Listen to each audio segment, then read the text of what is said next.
मरियम के कदम उसी जंगल की तरफ उठ रहे थे। हर तरफ तारीकी थी। उस जंगल के घुप अंधेरे में मरियम भी एक पेड़ के पीछे छिप गई थी, लेकिन उन आवारा लड़कों के भागने की आवाजें उसके कानों में आ रही थी। तभी उनके चीखने की आवाज सुनकर मरियम ने अपने दोनों कानों पर हाथ रख लिए थे। वह जान गई थी कि जिन्नाजाद रेहान आ गया है उसे बचाने के लिए। वह जानती थी कि वह एक जिन्नात है जो बहुत ताकतवर है, और एक जिन्नात मरियम से मोहब्बत करने लगा है जो उसे कोई तकलीफ नहीं पहुंचने देगा, क्योंकि वह बिल्कुल मासूम है, पाकीज़ा है। सिर्फ और सिर्फ उस जिन्नाजाद की मोहब्बत के लिए उसी पेड़ के पीछे छिपी मरियम अब रेहान जिन्नात का इंतजार कर रही थी, लेकिन वह उसके सामने नहीं आया। मरियम की आंखें उसे तलाश कर रही थी, लेकिन वह न जाने कहां छिप गया था। तभी अचानक मरियम चिल्लाते हुए कहने लगी, तुम मेरे सामने क्यों नहीं आते? रेहान जिन्नात की आवाज उसके कानों में आई, जब तक तुम निकाह के लिए राजी नहीं होगी मैं तुम्हारे सामने नहीं आऊंगा, क्योंकि तुम भी मेरी मोहब्बत में गिरफ्तार हो गई हो। हमारी मोहब्बत इस दुनिया में एक अनोखा रंग लेकर आएगी, एक जिन्नाजाद और एक इंसानी लड़की की मोहब्बत। क्या तुम भी मुझसे मोहब्बत करती हो? रेहान जिन्नाजाद ने उससे पूछा। अब मरियम खामोश थी। थोड़ी देर बाद वह घर आ गई थी, लेकिन जैसे ही उसने घर में कदम रखा उसके पैरों तले जमीन निकल गई, क्योंकि सामने उसकी माँ नीचे जमीन पर बेहोश पड़ी थी और उसके छोटे भाई बहन अपनी माँ से लिपटे रो रहे थे। मरियम अपनी माँ की हालत देखकर बहुत परेशान हो गई थी। वह फौरन ही उसे एक सरकारी अस्पताल लेकर गई, जहाँ पर डॉक्टर ने उसे बताया, तुम्हारी माँ को एक बहुत खतरनाक बीमारी है, इसका इलाज कराना जरूरी है, वरना तुम्हारी माँ मर जाएगी। ये सुनते ही मरियम ने रोना शुरू कर दिया था, जबकि उसके छोटे भाई बहन घर में थे जो अपनी बड़ी बहन और माँ का इंतजार कर रहे थे। घर की हालत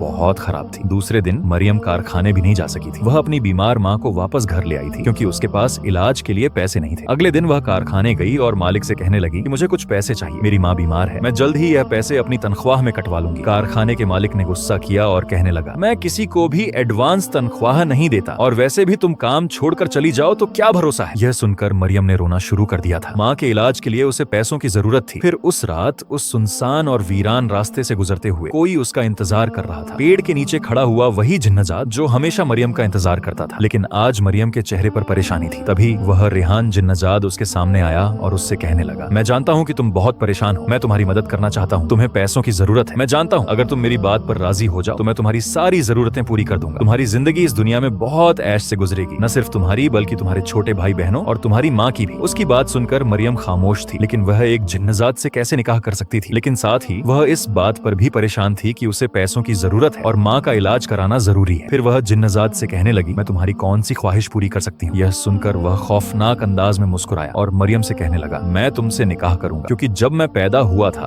तो मुझे एक जिन्नाती आमिल ने कहा था कि तुम्हारा एक लड़की से निकाह करना जरूरी है, वरना तुम्हारी सारी ताकतें जाया हो जाएंगी, इसलिए मैं तुमसे निकाह करना चाहता हूँ। इसके बाद तुम्हारी जिंदगी मेरे नाम हो जाएगी, फिर तुम दूसरे किसी इंसानी लड़के से शादी नहीं कर सकते।